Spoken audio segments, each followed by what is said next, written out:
And even if you're not listening to music with words, your brain is still there deconstructing what those words mean. Right. Right?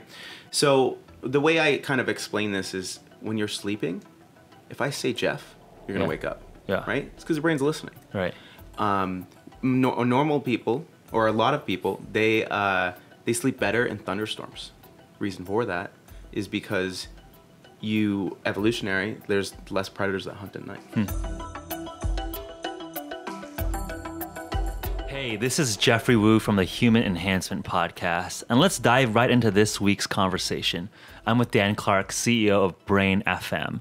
So we met a couple months back, and I've been a big fan of the product since, probably 2-3 years ago, getting into the space of how different interventions can improve our cognitive performance, but especially audio, music. And remember playing around with things like binaural beats, which is not what Brain FM is, but things like binaural beats, Brain FM, and other things out there. And I think recently we just reconnected and talked about some of the science and interesting work they're doing in that space. So excited to have you on the program. Happy to be here. Very excited to be able to share what we're doing with the community that you have, and also dispel some of the rumors of binaural beats and how we're differentiating ourselves from them. Right. So let's start from the top. Sure. Brain FM, music that can stimulate different cognitive states. Yep. People, typically might associate that with things like, binaural beats. Can you disambiguate this space? Yeah, sure. So there's a lot of pop sci that's left over, and of times before, and binaural beats is one of them. So binaural beats is basically this thing that looked through data to help stimulate brain activity and help people perform. But the person that brought this to attention later came back and was like, well, maybe there's not as much scientific proof, right? Yeah. And, that happens a lot in science, right? And what happens with binaural beats specifically is your brain does actually start going and gets to a higher mental state, but it only lasts maybe for 2 minutes before there's a significant drop-off. What we're doing is something called neurophaselocking, and it's a little bit different, where what happens is we are using the AI in our AI composer to re-engineer music that normally you would listen to create those mental states we talked about, right? And so how do you identify these mental states? Are these alpha, beta waves? Are these just subjective states? There's a lot of different states that we've been able to identify through EEG studies. We have a whole science team that is really back behind the scenes to do that. Yeah. But basically what we do is we have these different protocols. So what happens is you have brainwaves, right? And you have many different brainwaves, like you were saying, beta, alpha, all that. Yeah. And then you also have these different modules of your brain, right? And for more science, we're going to have to go to the science section. Yeah. But really in a basic setting, what happens is in those sound waves that we're doing, the AI reorganizes the music to move really, really fast in frequency. And that is what the effect of what builds you into this protocol, which can enhance your brain waves, right? Or your brain state. So for example, we know for focus, we have to, in a very simplified explanation, your brain has to move faster, let's say, right? So what happens is the whole music is designed to get your brain to move faster, right? And the way the music is designed as well is with 3D sound and with different kinds of modulations, it's made so your brain can't normalize to it. And that is the secret. So we have this patented AI, which I keep talking about, and it keeps changing the music small enough where it captures the attention of your brain, and it gets you in the zone by basically distracting your brain so it doesn't get distracted with the outside distractions of the world. Right? But also alters, so it's not repetitive and you get bored of like correct. But it's so minimal that you can't. So the whole music is built to be in the background. Right? It's interesting. So if you go through like an evolutionary reasoning on why it works, is our brains, way back, hundreds of thousands of years ago, were designed for distractions, But distractions back then weren't distractions; they were existential danger. threats. Yeah, exactly, Yeah. exactly. So what happens is now in today's society, when you get a notification on your phone, your primal brain kicks in and goes, "Oh, oh, this is in danger." Yeah. But it's kind of built that way. Right. So what we do is we the whole system is designed to be in the background and to block out those. A way to kind of identify this, Or take it over in a productive way. correct. Yeah. Correct, exactly. So it does do that, and it builds. So not only is it blocking out distractions, Right. but it's also enhancing your brain activity as well. Yeah. Yeah. So, I mean, I think subjectively, I think we've all, I think personally have experienced the notion that, sometimes listening to a really good track of music, puts us into like a focus state or a flow state. So how is that disambiguated with what you're doing with your AI composer? I mean, obviously, just a random pop song that's like catchy, it might be like just overly a distraction. Yeah, of course. If it's like a movie soundtrack, you're not, I guess, with the phase locking technology that you're talking about. Yep. So that's part of it. There's also salience events and things like that. Okay. And salience is those sounds that can be distracting. Okay. So what happens is, when you have different kinds of events or different kinds of sound, your brain is processing them always. And even if you're not listening to music with words, your brain is still there deconstructing what those words mean. Right? So the way I kind of explain this is when you're sleeping, if I say Jeff, you're going to wake up. Yeah. Right? It's because the brain's listening. Right. Normal people, or a lot of people, they sleep better in thunderstorms. Reason for that is because there's less predators that hunt at night. Right? So it's the same kind of the idea behind that, which leads to this enhancement, right, with the neurophase-locking, which gets you to your brain to work harder or to be more aligned, I guess, is a better word. And then the ability to have different kinds of events and different kinds of music qualities to be filtered out and have a better experience. Yeah. So the whole time you're using it's premium. Okay. So like neurophase-locking, that I guess, what does that precisely mean? Like you're locking to brain waves that you're trying to modulate towards and mimic. Helping your brain stay in that state. Yeah, exactly. So what happens is, if you want to think about it, and I would probably say that it's something where if we know you're here and we want to get you up here, right? And I'm using, for everyone that can't see me, I'm using hands. Yeah. But basically, the neural phase locking is responsible for gently lifting or pushing you up to that level, and then keeping you there. So it's kind of like noise canceling headphones, actually, where they play the inverse. So we play these sounds that will bring you up, and then another level of the sounds and levels of the frequency bring you higher. And they push and push and push until you're there, and then as long as you use the music, it gently pushes you and keeps you there. Okay. When you take the music out, then you start fading back down. Okay, and then like the direction is a subjective focus state, or is it like an alpha wave or beta wave in terms of measured EEGs, like when you say getting you there? Yeah, of course. So there's a bunch of things that thing triggers. Is that subjective feeling? Alpha beta waves, both? Yeah, so I would say it's definitely both. Okay. So when you have, we call it the aha moment, right? Is we know what people need to be on an EEG, and with those alpha and beta rays and a combination of that, but also the feeling you get. Yeah. So you actually do get a feeling of like drinking coffee and getting a slight buzz. Yeah. Right? And it's that feeling when you take your headphones out and you notice the absence, that is the feeling of the focus and the concentration and the direction that we're trying to achieve. Cool. Yeah. Yeah. So walking back to the genesis of how this technology was invented, I know you have a partner who I believe when we first chatted was, a sort of a self-taught like composer, AI researcher. Yeah. Walk me through the genesis there. Of course. And then also just curious to hear, how you also got involved with the project as well. Yeah, of course. So it's a very interesting story. So Adam, he's the founder of the company. He's been doing this for 16 years. When he was 8 years old, he wrote his first symphony, right? So, we have PhD on staff. We consult with a lot of people. And he's just incredibly smart. Instead of going on and about him, but he basically was always interested in music.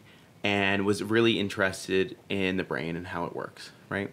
And what he did is he actually started in different kind of communities. He pioneered some of the different video games that you can control with your brain way back when it was just first starting. So using EEG to like move. Correct. So kind of like the early brain computer interface. Exactly. Technology. Okay, cool. And then he started making this program where he figured that through music, because everyone knows, just like you were mentioning before, you can use music to change your mental state. Yeah. If you want to be happy, you want to go to the gym, you're going to get more out of it. So he had a theory basically that we could use the neurophase-locking, which is in other circles named as entrainment, to basically to influence that. And he used EEGs and eventually created this program, which it was CDs you'd have to listen to every single day. And it was for 6 months before you started getting the effects that we're talking about right now. Yeah. He's later concentrated that to 3 months and started creating a licensing program. And he worked with different universities and people that wanted to research and keep brainwave concentration in a way to be able to focus that and build products from there. Yeah.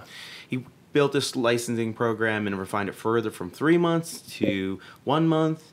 And he started going into that where we started eventually having people that came in and used his product that it was for research, started creating companies around it. And you'd have to use it for a month. Yeah. So he stepped back and was like, well, listen, if there's a need for a consumer product, I'm going to make the best one. Yeah. And refined it further and further and further until eventually it was a week. Eventually it was 8 hours. Eventually it was 2 hours. And now we're at 15 minutes.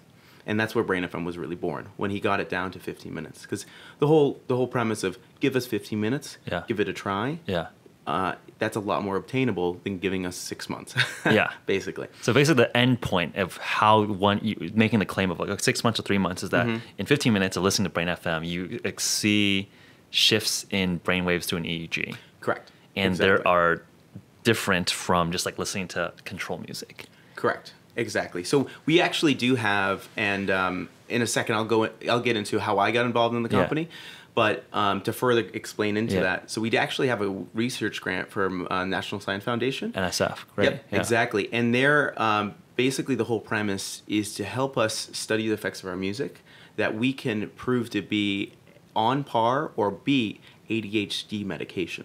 Right? And it's through those sources. So we do have preliminary data, which you can see on our science page, and then we have this humongous study through this NSF grant. And some of the study and some of the raw data that we're getting, we see that some people, they start reacting to music in 2 minutes. Right. Some 5 minutes, some 10 minutes. And you're comparing this to Ritalin or amphetamines or... I can't say that from Brain FM side, but we could say ADHD. Yeah. I'm just curious. Okay. Yeah. I mean, if it's like a public clinical trial, then what is the control intervention? Sure. The control right now is music. Okay. Right. So it's silence. It's Brain FM. Okay. And it's entrained music from Brain FM as well. Okay. We do a Spotify focus list and things like that. Okay. So that's the first level. Okay. The second level of this is the comparison of those with actual therapeutics. Mm-hmm. Yeah. Cool. So are you guys in phase or part We're one? We're in phase 1 right now. Okay. Cool. And then the goal is to basically go into phase 2. With that, we go through FDA approval. Yeah. With that, we go into... That's an interesting territory of like digital therapeutics, right? You start seeing companies with, digital coaches for, diabetes or obesity, and I think you start seeing this with the cognitive stuff as well. That's interesting. Exactly. I mean, we have the data to show that we have evidence mounting to provide our claim, basically, that we can do this, right? And the whole idea is that we can be a step before prescribing, right? So maybe eventually so one of the goals is to have an ARCS classification eventually. So you can go and you can get it medically prescribed by a doctor in comparison. Hopefully get reimbursed by insurance. Exactly. That would be cool. That is one of the goals. But we are building a consumer product now. Yeah. And really what we want to do is have a preliminary step before you take drugs. Yeah. And if we can do that and help people and have them control it, then that's a win. Yeah. So that's really kind of the whole main stage. And we went on a little tangent there, but it does make me excited that... no, I know. I appreciate going into the science. 'Cause I think it's like, I think just a skeptic out there could be like, music is cool. Like music obviously can help generally get people in a happy mood, low moods. Yep. Are they just making really cool music that's kind of on par with existing music? Or is there a statistically significant difference between Brain FM, AI generated, Neurophaselocking music and like a Justin Bieber song? And it sounds like there's data that suggests and is mounting that your technology is generating actually statistically different music than a pop music that, Dr. Dre is like producing in his basement. And that's exactly it. And then, it's interesting. So we have this evidence, we have the data as well. Yeah. But it's really experiential. And getting back to how I got involved in the company was I was working in advertising before this. Yeah. So I've always been in tech, made websites since I've been 13. Yeah. Used to build and do advertising with tech and things like that. And at one point I said, you know what? I don't feel like I'm actually contributing to humanity right now. Right. And I had this kind of realization that there's something more than this. And I'm actually looking at new jobs, looking at new opportunities, and I got one of Brain FM's first emails. And to be completely honest, I've always been interested in human 2.0, right? In brain hacking and optimization. Right. But I thought it was like not true. I thought it was, hey, you know what? Or too good to be true, right? Exactly. I think we're all skeptics by nature. Oh, totally. Yeah. I mean, we have a very specific claim, basically, right? And in my thought, I was like, hey, this is email. Let's try it out. Free sessions, which is what we still do. Yeah. And in the first 15 minutes, I was like, this is pretty cool. This sounds pretty cool. Yeah. 4 hours later, when I was still working and realized that 4 hours went by and I got all this work done. And you're just like listening to this Brain FM stuff 4 hours in. Exactly. Okay. And you don't have to listen 4 hours. You can listen from 15 minutes to however long you want. Right. But it blew me away. Yeah. And I bought a subscription. Started using for a month, and I go, this is the company I want to be part of. Are they hiring? Nope. Okay, I'm going to call. And I called actually 12 times, and I said, listen. Like there's a phone number. Yeah, contacted customer support, got a number, got one of the founders, and said, hey, got Adam on the phone. I was like, hey, I want to be involved. And they were like, no, we're good. I was like, I'll work for free. I believe in this. I know this is going to change the world. And worked for free for a little bit. Ended up proving that I knew what I was doing, and was the lead engineer for a while. Yeah. And then the ex-CEO had moved on, and Adam, based on some of the experience I had before, as well as tech, thought I was best positioned. So here I am. So it's a crazy story, especially like 12 just like cold calls. Yeah, I mean, I believed it. Yeah, I mean, that's some crazy persistence. Exactly. I mean, you had to have some kind of crazy conviction to be like, I will work for free. Yeah, it's one of the. So I've done startups. I've done this kind of life before, and it's the first company that I've been part of where I actually genuinely feel that we It's a real product. It's a real technology differentiator. Yeah, we can enhance humanity. I mean, there's some things that we're working on, some preliminary data we have, which we can go through. Yeah. But it's really exciting. So just on the focus side, we talked about how we want to go into ARCS classification. And really, we have two sets of people that we want to help. Right. We can help the people that have ADHD or have some kind of thing that limits them from being the person that can, I guess, what's the best word? Compete maybe in the workplace or something like that. Right. And then additionally, we can be a tool for people to get above that. And that's the human optimization we're talking about. In sleep is a whole nother product that we have. Yeah. In sleep, the claim is the same exact, that we can help people fall asleep in 15 minutes. Yeah. Right? So when we look at that and we look at really what we're trying to do, it kind of sets out to the path. How can we help humanity? How can we basically unlock what's already inside of them, just like what human is doing? Yeah. But we go about it a different route than you guys do. Yeah, no, I think it's why it's a fun conversation, because I think we see a lot of the same opportunities with how we build technologies, products to help people be better versions of themselves. Yes. And I think it's like very synergistic, right? Like there's things that one can consume, like some of our supplements or consumables.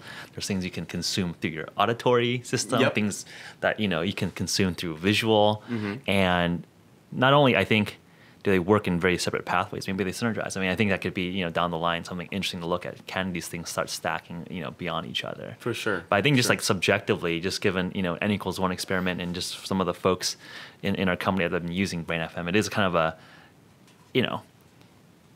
what I would say is that like obviously without having any like numerical measures, definitely better music than like an average like pop track or a Spotify focus list. I mean, I think there's something to what you're saying, where like, hey, there's something interesting with the music that you guys are producing that's different from, something that's like supposed to get me to like share it or virally like share it to people in 3 minutes, right? Like there's different goals to like what pop composers are doing than what you guys are doing. Totally. Like if we actually look at just what music and why music is created, Yeah. music is created so you focus on the music. Yeah. That's why they have changing tempos and changing beats and vocals, and they want you to sing it, they want you to be catchy, and they want you to buy the album and go to the concert.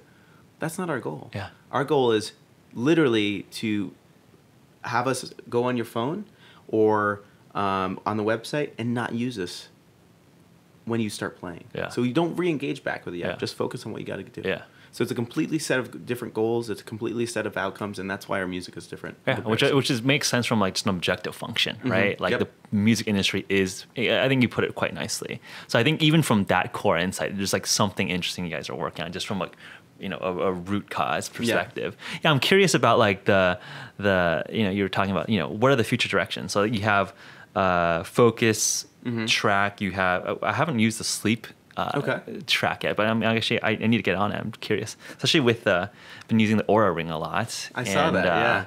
It's been fun tracking my HRV and sleep depth with that. So it could be interesting as an intervention, testing out different interventions affect sleep. What else is in the pipeline, or what are you excited about working on? Sure. What can you share? I honestly, like, everything's exciting. Yeah. But I know to really be to pinpoint a few things. Sleep is really exciting, right? So we're actually remastering a lot of our music to specifically work with speakers. Okay. And one of those is sleep. So what happens is, because of the modulations of those frequencies, if you are not using headphones for at least the Focus product, the frequencies can bounce off of different things in the room. It can have different depth, and it doesn't work the same. Sleep has always been the same for us as well. Yeah. But it's actually slow wave sound, right? So when things bounce off in a room and they come to your ears, if it has a high fidelity speaker, your brain can actually discern the difference, and so basically your brain wants to stay in that state, right? So what happens is we're remastering a lot of our sound for sleep to be able to have speakers in a room, and I'm super excited about it because it's very hard for me to sleep with headphones. Yeah, maybe that's the reason why I never bothered with it, because like it's true. And like some people works. I mean, so I'm traveling a lot, right? And I use it on planes all the time because you literally can't lay down. I lay on my side. That's why headphones are hard for me. But I'm really excited about that. Additionally, we have some cool stuff. In the same premise as Focus, we're getting you into the zone or your flow state. We're working on workout music. Okay, so it's still at least 3-4 months away, but we just started playing with it internally, and I have to say I'm very excited because it's kind of like taking a shot of coffee, where Focus gradually gets you there. This is like boom, and you get there. And I've worked out with it. And when I say get there, I mean in the zone, just so we're on the same page, right? And, if you're running, you get that runner's high. If you're at the gym, you get that pump. You don't always get it every time. Right. The premise is, what if we could produce that every single time? Right. Within 15 minutes. Right. And just the first QA version of this has very promising results, because you gotta check it out. I mean, it's like, would you compare it to like a pre-workout caffeine? So shake. We are looking at two. So we're looking at workout into two segments. One is the pre-workout, so you would actually listen to music to get you in the mental zone of going. So kind of like how Michael Phelps listens to a playlist before he jumps in the pool. This could be used for that. And then another music would be to help you sustain there and be able to control basically the blood flow around your body, your brain, and all of that. Yeah, no, I mean, stands to reason, right? Like, I think most athletes are like trying to get into some zone. You see like people in the locker room with their headsets on, probably listen to some aggressive R&B, like hip hop or something, right? Like I don't know, some Eminem, right? Right. So something aggressive gets you pumped. So Yeah. I think another interesting, study would be like, how do you benchmark against like standard gold? I guess if there's a gold standard, it's probably like get some like aggressive testosterone music going. It's right? interesting. So we did do a quick pilot study last Olympics. So not this one going on, but we gave it to the Olympic wrestling team. Okay. And we had the youngest male competitor win gold. Okay. Right. And what they did, and they also, we had more than that, but that's something that is pretty impressive, especially because it's the first time it's ever been done. Right. But we had a lot of other people win gold as well. And it was really interesting because they use our sleep in combination with our focus product between sets and things like that in the same level. So they almost stack them against or with each other, and it helped them focus, do better in the matches, but then also recover faster at night. Cool. Yeah, I mean, I think that's like, I think there's some interesting signal for getting adoption with like some of the elite of the elite. Yep. Right, and I think to get that RCT status, like we have it against like control music. Yep. But it's like sounds like you guys are working out the NSF and all of that. And as you know, it's expensive, right? And we have to make sure that some of these tests that we're doing, they haven't actually really been done before, so we have to design tests and make sure that they work, right? And go through that. I mean, absolutely. It's not to say it's it's easy to be like, oh, do more research, but I think it is true. I mean, I think for us, that's something we think about a lot. How do we benchmark against gold standard of control? And I think, for music, it's actually kind of hard. Like, what is even? It's interesting. Placebo music. Yeah. Right? Like a placebo exactly. pill, a placebo drink. You could be like, bitter masked drink to match against our ketone ester, or like a placebo pill with cellulose for like a nootropic stack. How do you think about like placebo music? Sure. So I think placebo music is kind of hard because even in the studies that we have already on our website, you can compare silence comparatively to Spotify music, and actually Spotify music is less helpful in like SARTAS and things like that. Okay. Because it's distracting. But if you have silence, you can get there faster. Yeah. And when we control or we compare against Brain FM, right, and there is a measurable improvement. Right. Right. So I think if we get back to the placebo music, I think it's actually subjective based on the person. So some people like EDM music. Yeah. I'm one of them. Yeah. And some people really like, country.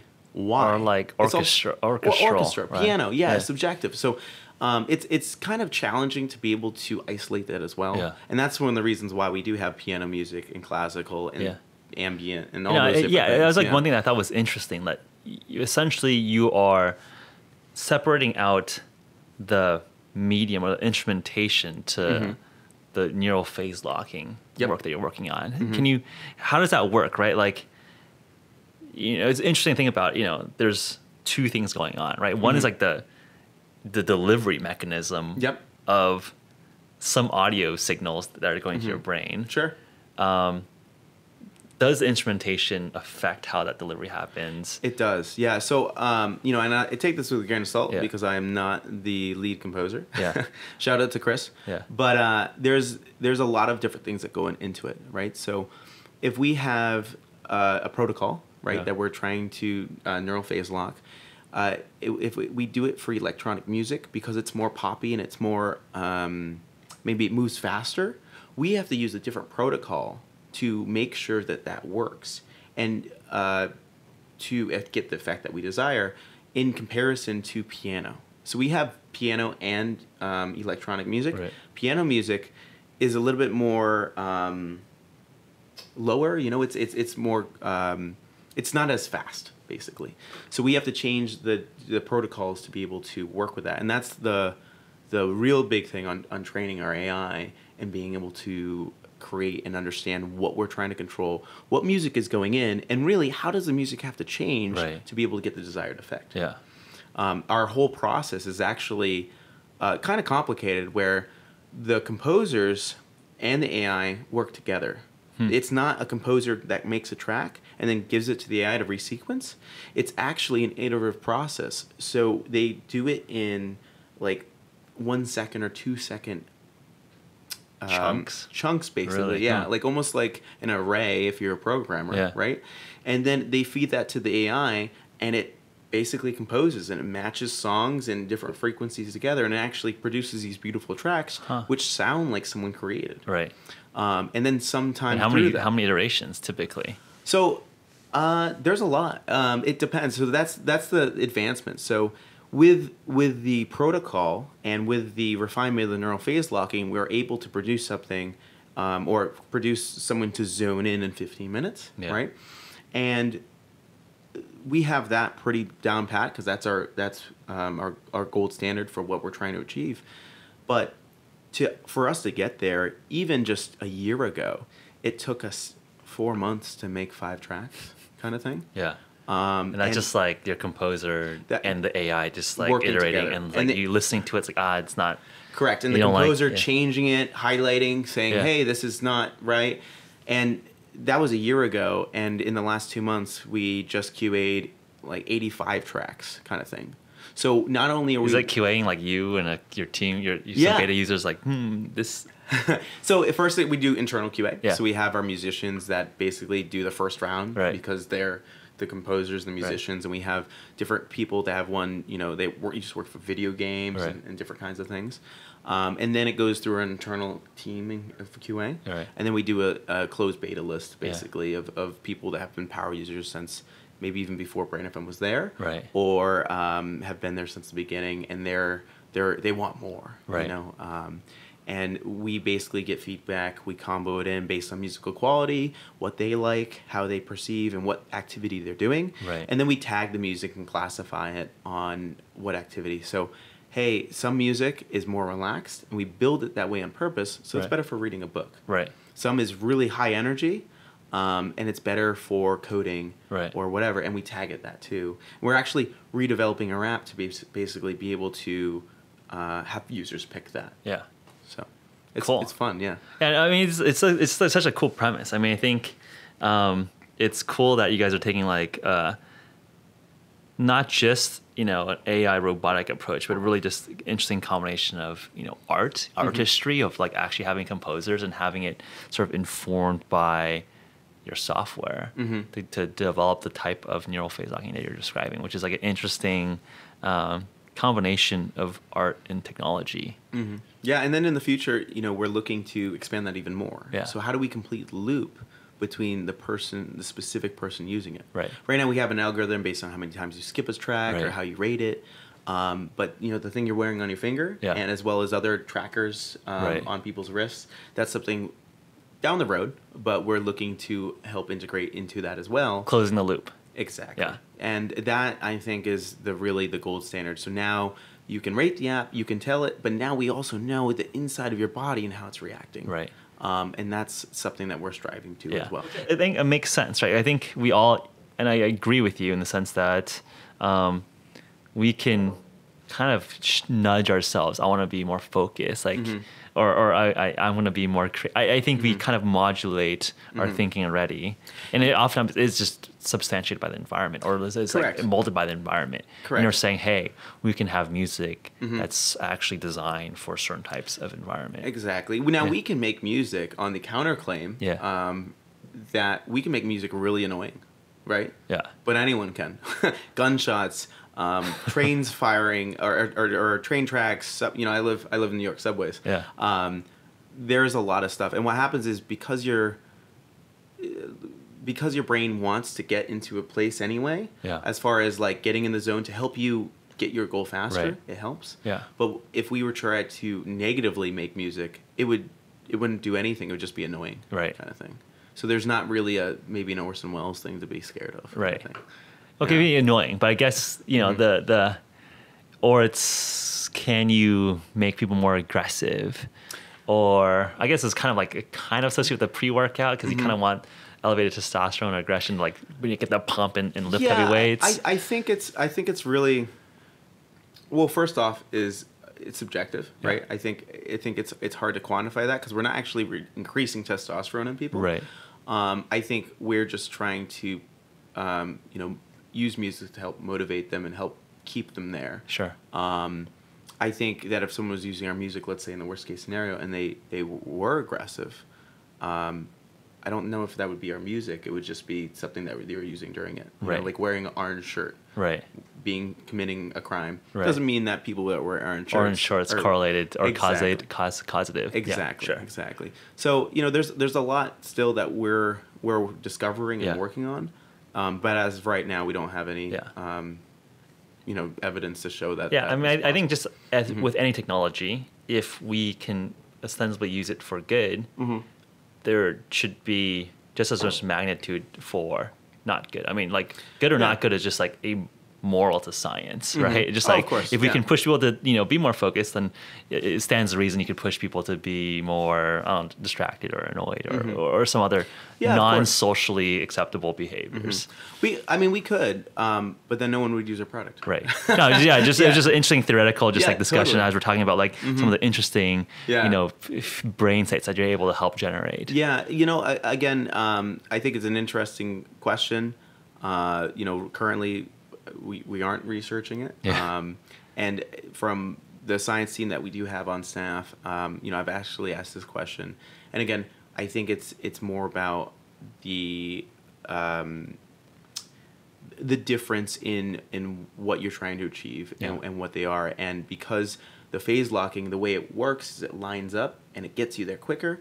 If it doesn't line up, it doesn't do anything. Yeah. And that's the secret behind it. So if we're trying to make annoying music and it doesn't line up in creating a certain kind of mental state that we can achieve, then it's not gonna work. Or people are just gonna turn it off. Exactly. Yeah. Exactly. So, but it's a great question. Yeah. I mean, I welcome all of it because we're really, I mean, to be completely honest, similar to you guys, we're embarking on a completely new path that hasn't been done before. Sure.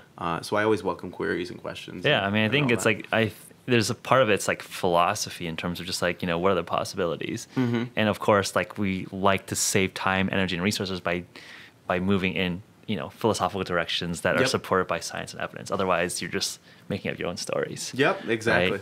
Yeah. What else? Yeah, what else is on your radar? I mean, obviously, neural phase locking music is a big part of how you're optimizing your day. Anything interesting in terms of, sounds like you have a pretty heavy travel schedule. What else is in your toolkit of being optimized or productive? Sure. So you talk about personally or as far as Brain FM is considered? Personally or Brain FM. Sure. I mean, I think it's just also interesting as talking to you as an entrepreneur, fellow CEO, right? Yeah, like you're just curious, Yeah. So I think I'll answer them both places. One is with the Brain FM is also where we have relax and anxiety things that we're working on. Yeah. So basically having a ability to maybe cool off if you're heated, if you're right. Being able to play nice music, and people already do this right now. Right. Be able to chill out. Right. I'm really excited for this because I'm on a plane all the time, and I have to say, even though I fly on planes, when we hit turbulence, it bothers me, and I pop some music on. Doing some of the sleep stuff like we mentioned, but we're also working on comboing sleep and using tracks to help create mental states that lead to another one. So what I mean by that is we have sleep, and sleep works, and it's great, but what if we could make sleep that means, or at the end of it, that you fall asleep and you wake up refreshed? And the whole premise is to make our sleep track, and then 30 minutes before you wake up, we play our focus track. Okay. And it kind of builds into something. Yeah. What if you took a power nap, and the power nap was created so you fall asleep for 20 minutes, but 5 minutes before you're going to wake up, we played that workout, that pre-energy, and you woke up with a ton of energy. And how can we actually optimize things that people have done already? Yeah. So those are some things we're working on, and I'm super excited about those in addition, and we've been playing with them. Just personally, and I'm not trying to shout out to you guys, but last time when we met and we came up, I've tried coffee goose before. I've tried the nootropics you guys have, and I want to make sure, especially coming here, I got to try them all. So I got them all, and I've been using them. And I have to say, I got re-addicted to coffee cubes. Not only just because they're awesome, but I just love the convenience, especially traveling. Because I'm on a plane and I want my Starbucks, and I just go in my bag and grab a That's cube. awesome. Yeah, it's great. Cool. No, appreciate it. Yeah, anything? I mean, just curious. Just like any other new things. I think for me, just like getting an Oura ring was just awesome. As like an interesting, I think to me, an interesting device that's like much more useful than like crazy smartwatch or more convenient than that. Yeah, I mean, I'm just trying to think if there's anything. It's funny. I'm probably gonna leave and think of 3 things, but I should have said that. But I do different kinds of fastings now, like as far as intermittent fasting, things like that. I've actually changed my diet traveling a lot too, so I'm not really super gluten sensitive. Yeah. But I've changed that, so when I am traveling, I don't have any gluten. I don't have any milk, and it sounds kind of silly because I do it when I'm home. But I think it's with the time zones and the differences. Yeah. It erases all my mental fog and actually makes me easier. It makes it easier to go to sleep at night. Interesting. Yeah, definitely. So I try to, when I do travel, I try to stay more pure, I guess is the best word. I try to stay away from beer and, maybe if I'm going to drink, maybe a vodka soda or something like that. Interesting. And it does help as well. Yeah. No, just something I've been experimenting with. Yeah. No, I think that's something that like for me, it used to be travel days used to be kind of cheat days in terms of like, I'm in an airport, I can eat that Burger King. And then I was that way too, but like this month I've been home for 3 days. Yeah. So I've been, you name a city, I've been there this month. And there became a time where I was like, I've gained 10 pounds. Oh, okay. All right. So now being home for me is cheat days and traveling is more of the diet. Yeah. Yeah. Yeah, I mean, I think traveling sometimes the best days to fast because, like, okay, if you're gonna eat kind of crappy airport food, anyways, I'd it's rather like a just very constrained time to just like be good at fasting. And when you actually get down to that, New York or Austin or SF, there's like awesome food there. Yeah, and just eat really good food while you're actually at the place or the destination as opposed to like eating some airport fast food. Yep. Yeah. Yep. And then actually one other thing. Now that we're on the subject. Is last time we chatted, you were talking about getting testing strips. Yeah, for ketones. Exactly. Yeah. So I've been going into that diet recently. Okay. I have the strips. I've been doing it.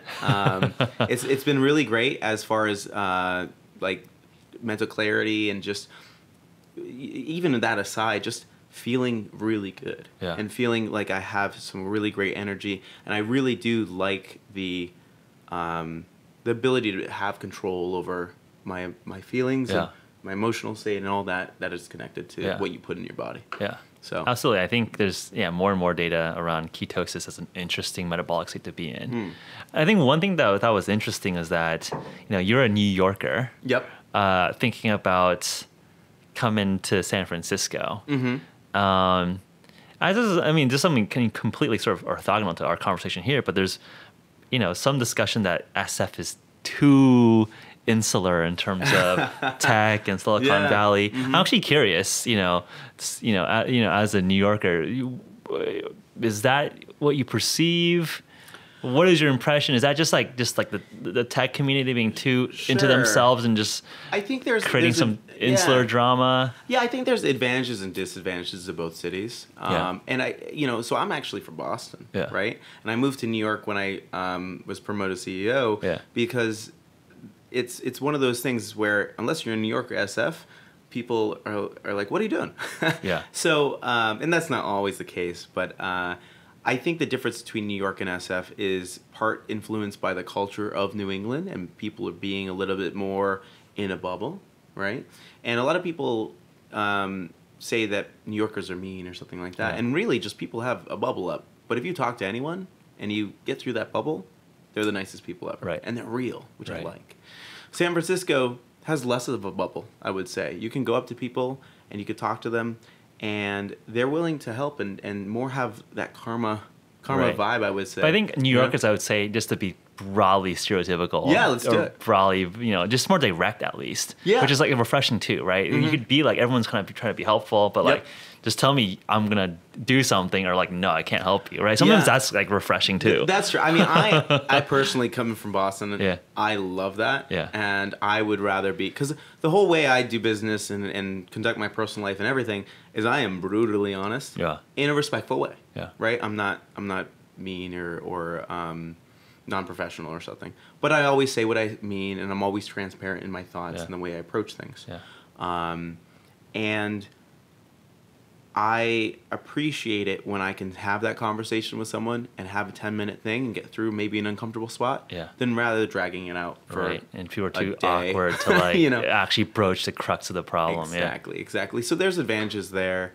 I mean, you've been living here longer than I have, so I'll have to see as I live here longer. But it is their own. The one thing that you guys have though that I can't say New York has is you guys have nicer weather than we do all year. So, and this is a day where it was raining quite heavily today. So besides, but I guess this is compared to what New York is like. Yeah, at least we're not in snow. Yeah, exactly. Yeah. One of the things that wakes me up every day, and the reason why I get out of bed, is because I feel like we have a responsibility to share this with the world, because I feel that we have this golden egg. I don't want to keep it to myself. I want to share it. And that's also relevant in our pricing and things like that. Yeah. This is not for the elite alpha member at $1,000 a month. It is for all of humanity. So I think part of our mission is being able to share this and spread it to people as something that can help people, or help them unlock, or really help them normalize, or help them unlock what's already inside them. Well said. Yeah, thank you. Dan at brain.fm. Check out his service, brain.fm.